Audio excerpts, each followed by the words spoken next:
अऊज़ु बिल्लाहि मिनश्शैतानिर्रजीम बिस्मिल्लाहिर्रहमानिर्रहीम रब्बि इश्रह ली सदरी व यस्सिर ली अमरी वहलुल उक़दतम मिन लिसानी यफ़क़हू क़ौली रब्बि ज़िदनी इल्मा अल्लाहुम्मा फ़क़्हिना फ़िद्दीन आमीन या रब्बल आलमीन।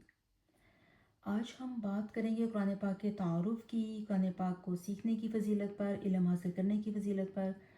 हम ये देखेंगे कि हमारा दीन इस्लाम हमें क्यों ये कहता है कि इल्म क्यों हासिल करना चाहिए। देखिए, इंसान वही चीज़ सीखना चाहता है, वही चीज़ हासिल करना चाहता है, उसी पर मेहनत लगाता है, उसी पर वक़्त लगाता है जिसके बारे में वो जानता है कि मुझे आइंदा इसका फ़ायदा हासिल होगा। तो जब तक ये बात क्लियर ना होगी तब तक हम पूरी तवज्जो नहीं दे सकते। तो याद रखिए कि कुरान करीम बहुत बड़ी नेमत है। जैसे कि कुरान पाक में सूरह साद में अल्लाह ताला ने फरमाया है, आयत नंबर 29, ये बाबरकत किताब है जिसे मैंने आपकी तरफ इसलिए नाजिल फरमाया है कि लोग इसकी आयतों पर गौर व फिक्र करें और अक्लमंद इससे नसीहत हासिल करें। कुरान पाक बाकी अलूम की तरह नहीं है, इसमें इंसान जितनी भी मेहनत करता रहे वो ये कभी नहीं कह सकता कि मैंने इसका हक अदा कर दिया। ये बाकी अलूम की तरह नहीं है कि जैसे हमने साइंस, फिज़िक्स, मैथ या मेडिकल पढ़ लिया और हमने ये समझ लिया कि हमने फ़लाँ मज़मून में बहुत महारत हासिल कर ली। कुरान पाक इसके बरअक्स है। कुरान का तालिब इल्म मरते दम तक तालिब इल्म ही रहता है और एक मरतबा पढ़ लेने से हम ये नहीं कह सकते कि हमने इसका हक अदा कर दिया। अल्हम्दुलिल्लाह आज आप में बहुत लोग होंगे जिन्होंने कुरान पाक को पहले भी पढ़ा होगा, तफसीर के साथ पढ़ा होगा, तर्जुमे के साथ पढ़ा होगा। कुछ वो भी होंगे जो आज फ़र्स्ट टाइम आगाज़ कर रहे हैं, तो मैं उन सबको वेलकम कहती हूँ दोबारा कुरान में। आज हम सब ये इरादा करते हैं कि कुरान के साथ हमने मरते दम तक अपना ताल्लुक़ कायम रखना है और इस पर अमल भी करना है जो हम पढ़ेंगे, ताकि रोज़े क़यामत अल्लाह ताला जब हमें उठाए तो हमसे फरमाए कि कुरान पाक पढ़ता जाओ और जन्नत की ज़ीनें तय करता जाओ।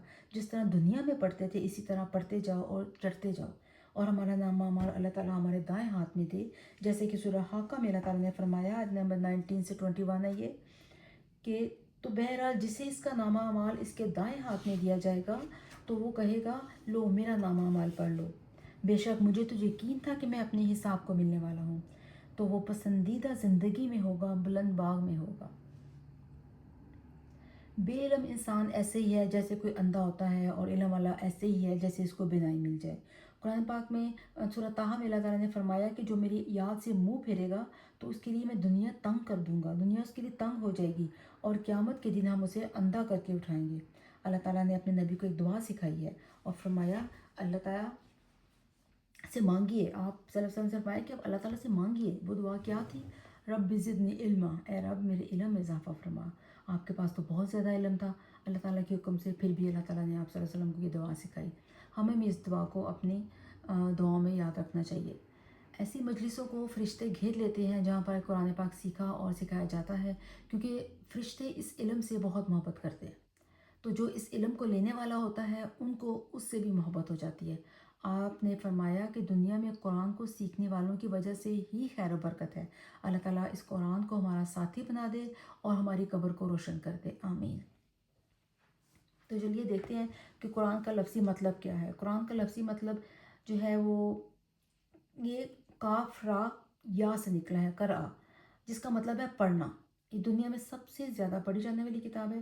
पूरी दुनिया में मुसलमान अपनी हर नमाज में इसकी आयत को पढ़ते हैं, इसलिए इसका नाम कुरान है और ये नाम ख़ुद अल्लाह ताला ने रखा है। चुनांचे कुरान पाक में भी 61 टाइम, 61 मरतबा इसको कुरान के नाम से अल्लाह ताला ने जिक्र किया है।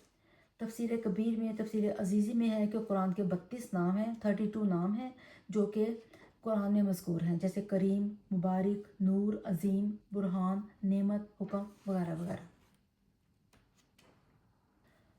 कुरान पाक की इस्तिलाही तारीफ़ जो है वो ये है कि वो आखिरी इल्हामी किताब जो अल्लाह ताला ने अपने आखिरी नबी हज़रत मोहम्मद मुस्तफ़ा सल्लल्लाहु अलैहि वसल्लम पर तकरीबन 23 साल की उम्र में नाजिल की।